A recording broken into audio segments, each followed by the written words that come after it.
জীবন দিতে হলে জীবন দিতে প্রস্তুত রয়েছি। সন্তানদেরকে যদি এতিম করতে হয় সেজন্য আমরা প্রস্তুত রয়েছি। স্ত্রীদেরকে যদি বিধবা করতে হয় সেজন্য আমরা প্রস্তুত রয়েছি। মায়ের বুক যদি আমাদের খালি করতে হয়, আমাদের মায়েরা বুক খালি করে চোখের অশ্রুতে তাদের কলিজার টুকরা সন্তানদেরকে মাটির নিচে খোদার হাতে সুপর্দ করবে। কিন্তু ইসলামের জন্য, ইসলামের বিপক্ষে কোন শত্রুর সাথে এক মুহূর্তের জন্য আপোষ করতে প্রস্তুত নয়।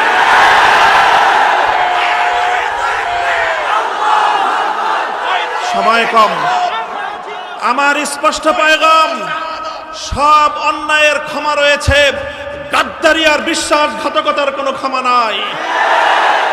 ব্রাহ্মণবাড়িয়ায় যেভাবে পাখির মতো গুলি করে আমার সন্তানদেরকে শহীদ করা হয়েছে, সেই সন্তানদের পক্ষে কথা বলতে গিয়ে আমাদের কণ্ঠ